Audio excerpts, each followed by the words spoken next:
Hello everyone, welcome to my YouTube channel which is RJ Classes. कैसे हैं आप सब लोग? आई होप आप सब ठीक होंगे. ओके, सो लास्ट क्लास में हमने पढ़ा था velocity, acceleration, motion, vector quantity, scalar quantity, speed, displacement. तो हमने मोशन का बेसिक पार्ट हमने पढ़ लिया है. ठीक है, तो आज हम पढ़ेंगे न्यूटन्स लॉज ऑफ मोशन. ठीक है, न्यूटन्स लॉज ऑफ मोशन. इससे पहले मैं आपको इक्वेशन ऑफ मोशन बताना चाहती हूँ. Equations of motion. ठीक है, इस पे बेस्ड न्यूमेरिकल्स होते हैं, मतलब छोटे बहुत ही छोटे लेवल के क्वेश्चंस आपको देखने को मिलेंगे इक्वेशंस ऑफ मोशन में.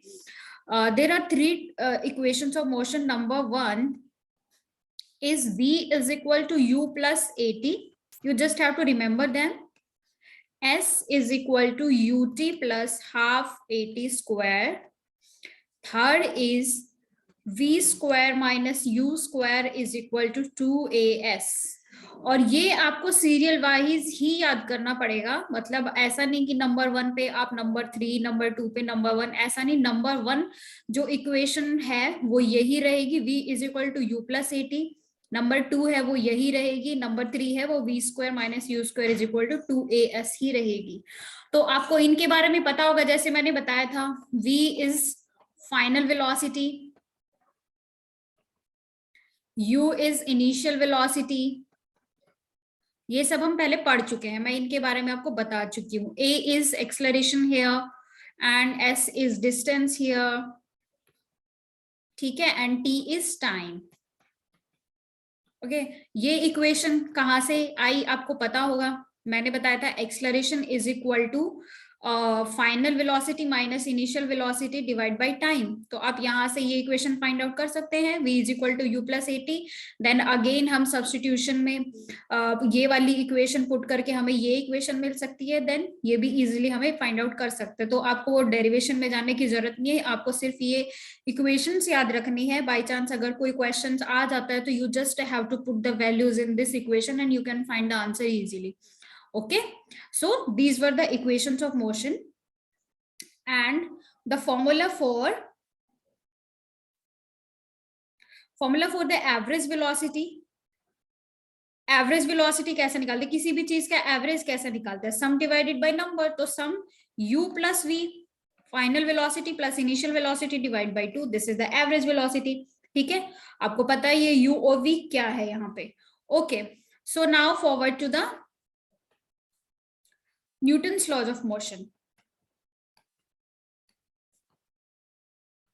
Newton's laws of motion. Newton's laws of motion को law of inertia भी कहते हैं. जो first law है, there are three laws of motion, first, second and third. ठीक है, तो इनके डेफिनेशंस आपको जरूर याद होनी चाहिए और समझ में भी आनी चाहिए. तो सबसे पहले हम first law of motion, Newton's first law of motion हम डिस्क्राइब करेंगे. फर्स्ट लॉ ऑफ मोशन को हम लॉ ऑफ इनर्शिया भी कहते हैं. ठीक है, तो आपको पूछ सकता है कि what is the law of inertia, तो आप घबराएं नहीं. First law of Newton's first law he law of inertia कहलाता है. तो अब यहां से आप देख रहे होंगे कि इनर्शिया वर्ड आ गया. अब इनर्शिया वर्ड क्या होता है, मतलब इनर्शिया का मतलब क्या होता है. देखो, इनर्शिया का मतलब होता है कि कोई भी ऑब्जेक्ट हो, अगर वो रेस्ट स्टेट में है तो वो रेस्ट में ही रहना चाहेगा. ठीक है, जब तक उस पे कोई एक्सटर्नल फोर्स नहीं लग जाता. फॉर एग्जाम्पल, अगर हम बड़े ही आलसी टाइप के आदमी हैं और हम सर्दियों में सो रहे हैं ब्लैंकेट में. ठीक है, जब तक हमारे पेरेंट्स हमें बोलेंगे नहीं कि उठ जाओ, मतलब जब तक हमें कहीं जाना नहीं होगा तो हम मस्त सोते हैं. मतलब संडे को उठने का मन नहीं करता है. ठीक है, कि सुबह सुबह सोते रहो. तो जो वो वाली टेंडेंसी होती है, सोते रहने वाली टेंडेंसी होती है, जब तक कोई दूसरा बंदा उठाने ना आए, उस टेंडेंसी को इनर्शिया कहते हैं. ठीक है, अब इनर्शिया का मतलब है जो जहां है वहीं रहना चाहेगा जब तक उस पर कोई फोर्स ना लगे, एक्सटर्नल फोर्स ना लगे. ठीक है, तो वो बंदा रेस्ट में भी हो सकता है, वो मोशन में भी हो सकता है. ठीक है, मान लो कोई रनिंग कर रहा है, हम बोलते हैं कि भाई रुक जाओ रुक जाओ रुक जाओ, वो नहीं रुकेगा, वो दौड़ता रहेगा। लेकिन अगर बारिश आ जाती है या फिर कुछ भी हो जाता है तो वो बंदा रुकता है। तो बारिश वारिश क्या हो गई, एक्सटर्नल फोर्स हो गया, ठीक है। तो लॉ ऑफ इनर्शिया क्या होता है, ये जस्ट मैंने एग्जांपल्स लिए समझाने के, आप इनको डेफिनेशन में पुट मत करना। तो इनर्शिया का मतलब होता है objects tend to keep on doing what they are doing. Simple सी लैंग्वेज है, objects tend to keep on doing what they are doing. They must be in the rest, they must be in the motion. So inertia is of two types. Inertia of rest, first is inertia of rest and second is inertia of motion. तो आप समझ गए होंगे inertia of rest और inertia of motion क्या होता है, ठीक है। अब देखो इनर्शिया किस चीज पे डिपेंड करता है, मतलब इनर्शिया आता कहां से है, तो भाई ये आता है मास से, मास से आता है, ठीक है। अब आप बोलेंगे मास से कैसे आया, अभी आप सोचिए आपके पास दो ब्लॉक है, एक ब्लॉक बहुत बड़ा है और भारी है, मतलब एक ब्लॉक बहुत बड़ा और भारी है, मतलब उसमें बहुत सामान भरा हुआ है, और एक छोटा भी है और उसमें सामान भी कम है। तो आप कोशिश करिए दोनों को पुश करने की, तो आप बड़े वाले को पुश करेंगे, छोटे वाले को पुश करेंगे सेम फोर्स से, मतलब आप में जितनी ताकत है उतनी ताकत से आप दोनों को पुश करें, तो आप देखेंगे कि छोटे वाला आराम से पुश हो जाएगा, ठीक है। मतलब जिसमें कम वेट होगा, जिसमें कम मास होगा, वो पुश हो जाएगा। लेकिन जो बड़े वाला है जिसमें ज्यादा वेट है, वो क्या होगा, वो बहुत मुश्किल से थोड़ा बहुत हिलेगा, ठीक है। तो अब इसका मतलब क्या था कि वो इनर्शिया ऑफ रेस्ट स्टेट में थे, इनर्शिया ऑफ रेस्ट उनमें ज्यादा है। तो किस में ज्यादा है इनर्शिया ऑफ रेस्ट, जिसमें मास ज्यादा है उसका इनर्शिया ऑफ रेस्ट ज्यादा हो जाएगा, ठीक है। तो इनर्शिया किस पे डिपेंड करता है, inertia depends upon mass only, ठीक है। आई होप आपको इनर्शिया का कॉन्सेप्ट समझ में आ गया।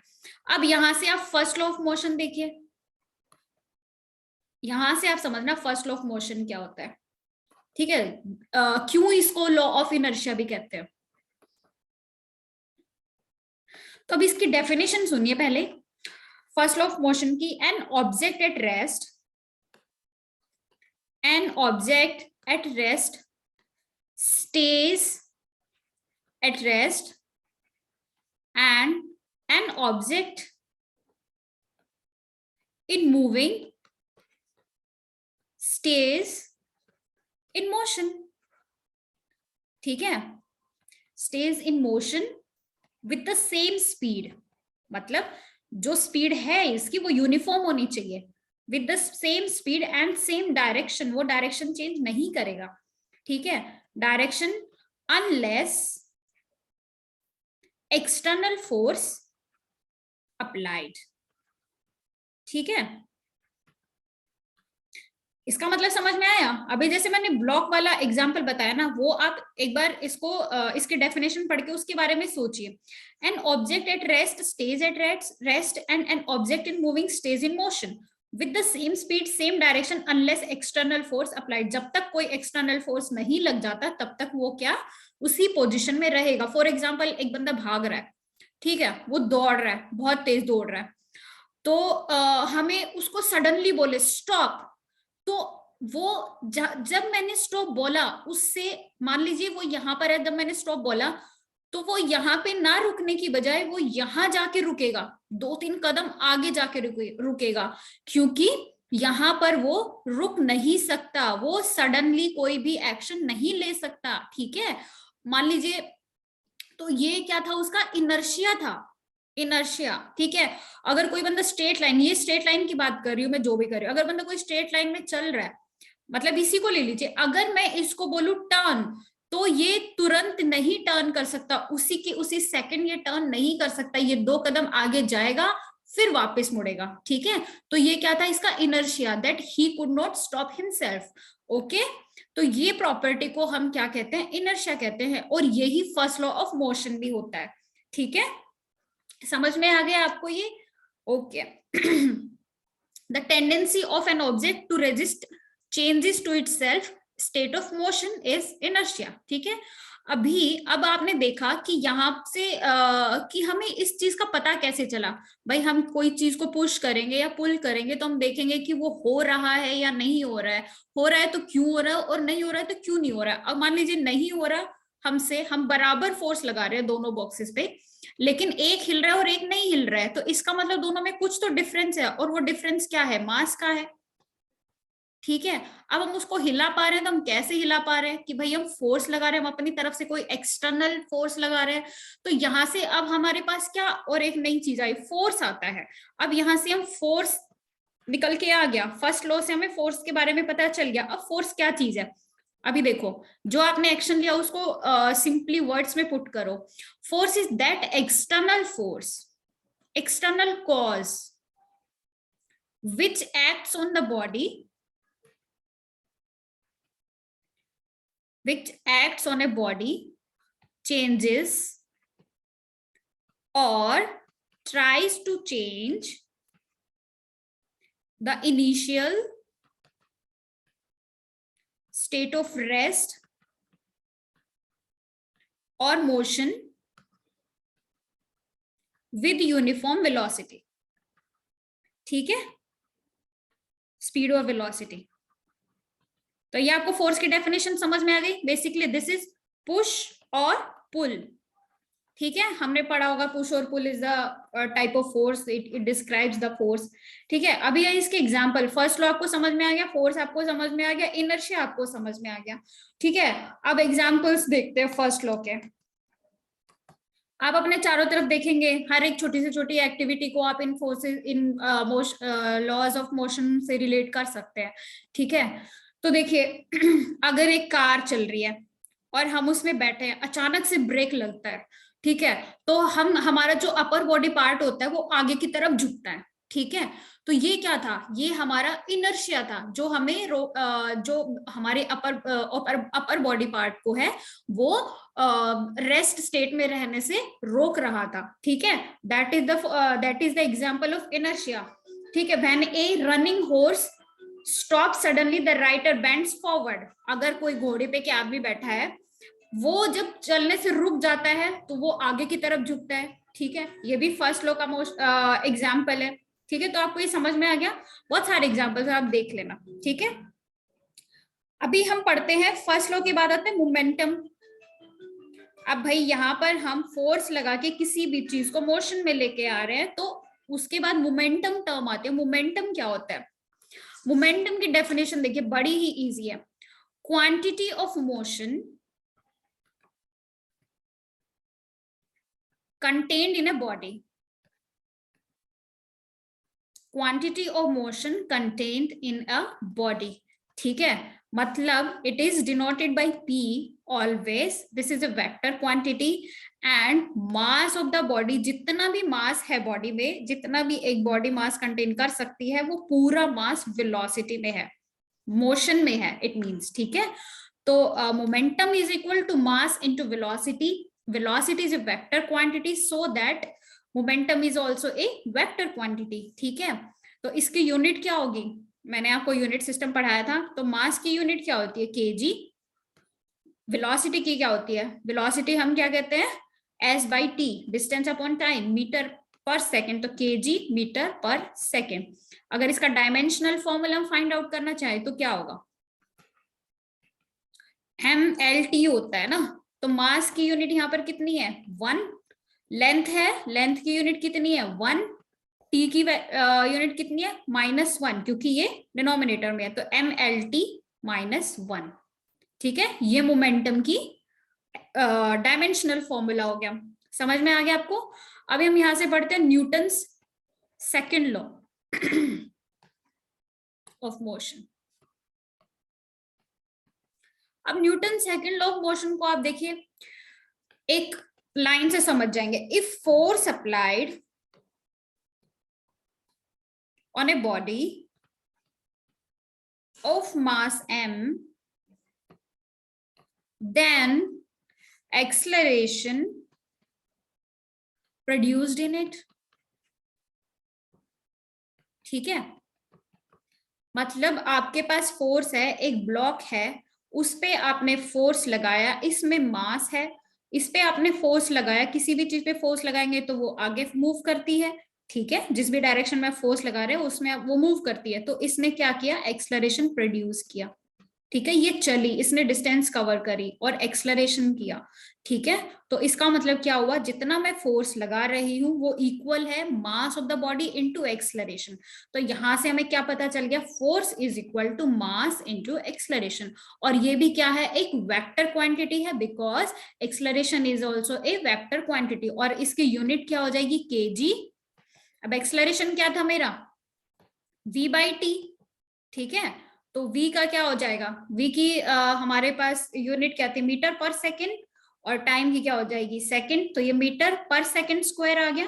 तो केजी मीटर पर second square is the unit of force. This is in CGS system and in SI is Newton. Unit of force is Newton, ठीक है, जिसको हम एन से डिनोट करते हैं, ठीक है।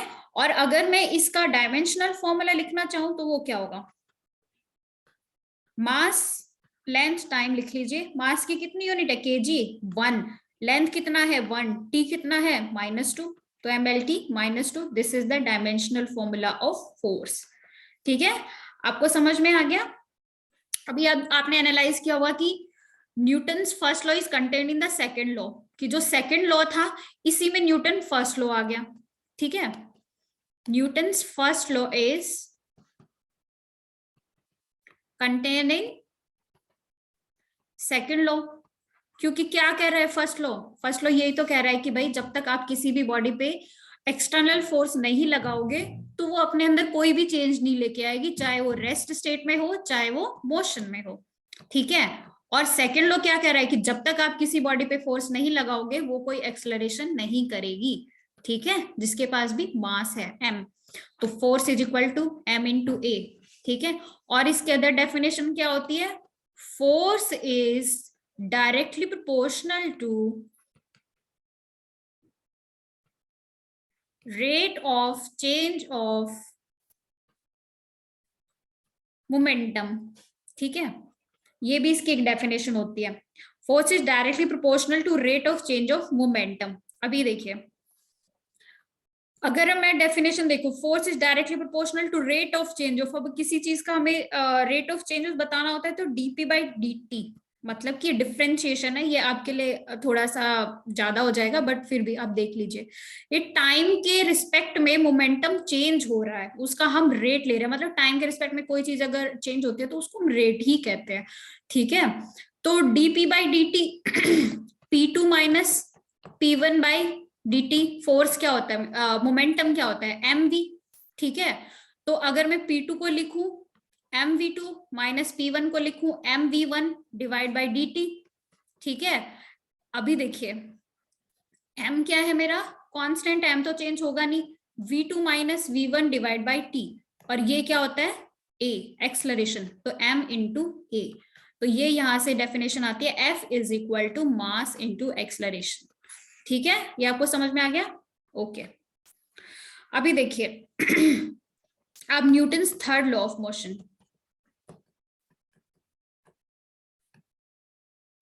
ये तो आपने पढ़ा ही होगा, मतलब पढ़ा तो है, बहुत जगह सुना भी होगा, ठीक है। इसका मतलब होता है जहां भी एक्शन होगा उसका ऑपोजिट एंड इक्वल रिएक्शन भी होगा, ठीक है। Action, if there is an action there will be in opposite direction and equal magnitude reaction also, ठीक है। For example, walking on the road, अगर हम रोड पे चल रहे हैं तो वो थर्ड लॉ की वजह से ही चल रहे हैं कि हम रोड पे फोर्स लगा रहे हैं और रोड हम पर वापस फोर्स लगा रहा है, तभी हम चल पा रहे हैं, ठीक है। अगर आप देखेंगे कि सैंड है, बहुत ज्यादा मिट्टी मिट्टी, मतलब कि सैंड ड्यून्स आपने देखा होगा, टिब्बे होते हैं मिट्टी के, तो उनमें चलना आसान, बहुत ही ज्यादा मुश्किल होता है, ठीक है। आपने उस पे फोर्स लगाया, अब आपने तो फोर्स लगा दिया, ठीक है, आपके पैरों ने तो फोर्स लगा दिया मिट्टी पे, लेकिन मिट्टी जो है वो जगह जो है वो आप पर इक्वल और ऑपोजिट फोर्स नहीं लगा पा रही है, वो आप पर कम फोर्स, मतलब उसका रिएक्शन एक्शन से कम है, बैलेंस नहीं है, दैट्स वाई वहां पर चलना मुश्किल हो जाता है। और अगर आप एक सिंपल हार्ड फ्लोर पे चलेंगे तो वो क्या होगा, एक्शन भी सेम होगा और रिएक्शन भी इक्वल होगा, इसलिए हम इजिली चल पाते हैं। ठीक है, आपको समझ में आ गया? ओके। अभी न्यूटन्स थर्ड लॉ की एक और एग्जाम्पल देखिए, स्विमिंग। स्विमिंग में हम क्या करते हैं, हम अपने आप को आगे की तरफ पुश करते हैं और हाथों से पानी को पीछे की तरफ पुश करते हैं। ठीक है, तो यहाँ पर हम जो पानी पर फोर्स लगा रहे हैं, ठीक है, हम पानी पर बराबर फोर्स लगा रहे हैं, और पानी हम पानी पर फोर्स लगा रहे हैं, दैट इज एक्शन, और पानी जो हम पर फोर्स लगा रहा है दैट इज रिएक्शन, इसीलिए हम स्विम कर पाते हैं। ठीक है, एक ये एग्जाम्पल हो गया। रिकॉइल ऑफ द गन, जब हम गन से कोई बुलेट फायर करते हैं, वो भी इसका ही न्यूटन्स थर्ड लॉ का एग्जाम्पल हो गया। ठीक है, अभी देखिए प्रिंसिपल ऑफ लीनियर मोमेंटम,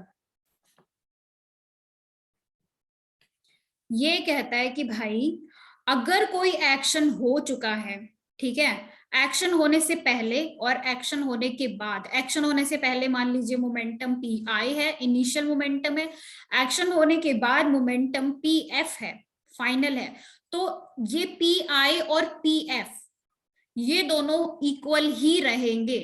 ठीक है, मतलब p i plus p f will be equal to 0, मतलब ये कंजर्व रहेंगे, ये ऐसा नहीं है कि मोमेंटम पहले कुछ और है और बाद में कुछ और हो गया, in opposite direction but in equal magnitude. ठीक है, so P I is equal to minus P F here, initial momentum will be equal to final momentum but in opposite direction and equal magnitude. ठीक है, so this is the principle of linear momentum, conservation of linear momentum, ये conserved है। ठीक है, मतलब if no external force acts on a system, अगर कोई भी एक्सटर्नल फोर्स नहीं लगता है किसी सिस्टम पे, system of bodies, the total linear momentum of the system will remain constant। ठीक है, ये आपको समझ में आ गया? ओके। अभी एक टर्म है इम्पल्स। इम्पल्स क्या होता है, आपने देखा होगा कि मैंने बहुत इम्पल्सिव डिसीजन ले लिया। इम्पल्सिव मतलब कि बिना सोचे समझे डिसीजन ले लेते हैं, मतलब इम्पल्स का मतलब होता है कि फोर्स बहुत ज्यादा है, force is very large but time is less, मतलब टाइम कम होता है और फोर्स ज्यादा होता है। ठीक है, मान लीजिए आपको किसी ने स्लैप किया और आपने बिना सोचे समझे तुरंत वापस स्लैप कर दिया, मतलब फोर्स आपने ज्यादा, टाइम बहुत कम लिया रिएक्शन में, एक्शन था आप पर थप्पड़ मारने, आपने वापस मारा, वो रिएक्शन, तो फोर्स बहुत ज्यादा लगाया लेकिन टाइम बहुत कम था। ठीक है, डेल्टा टी मतलब time is tending to 0 always in impulse, तो impulse is denoted by J, this is F into T, मतलब फोर्स इंटू टाइम। ठीक है, दिस इज द इम्पल्स, किसी भी चीज का तुरंत रिएक्शन आना with in very less time but with a large force quantity. Okay, and this is a vector quantity. As you can see, force is a vector quantity, so impulse which is denoted by j, this is also a vector quantity. So आज का हमारा यही lesson खत्म होता है। ठीक है, अगर आपको नोट्स की प्रॉब्लम है कि आपको कंटेंट चाहिए लिखा हुआ, तो वो आपके पास बुक्स होगी लुसेंट, जो कि मैं स्पेसिफिक यही कवर कर रही हूँ, तो आप वहां से रेफर कर सकते हैं। अभी देखिए नोट्स आपको हर जगह मिल जाएंगे, आप कितनी भी इसकी पीडीएफ, कितना भी आपको डाटा लेना चाहें आपको ऑनलाइन मिल जाएगा। ठीक है, तो मेरे पास वर्ड्स तो अलग होंगे नहीं उसको डिफाइन करने के लिए, लेकिन हाँ मैं अपनी तरफ से एक्सप्लेनेशन जरूर अलग कर सकती हूँ, इजी बना सकती हूँ आपको समझाने के लिए। तो अगर फिर भी आपको जरूरत पड़ती है तो आप मुझे बताएं कमेंट सेक्शन में कमेंट करके, अदरवाइज आप समझते रहिए, मैं समझाते रहूंगी, कोई भी डाउट हो आप पूछ लीजिए। ठीक है, तो आज का सेशन यहीं खत्म करते हैं। Thank you so much, bye bye.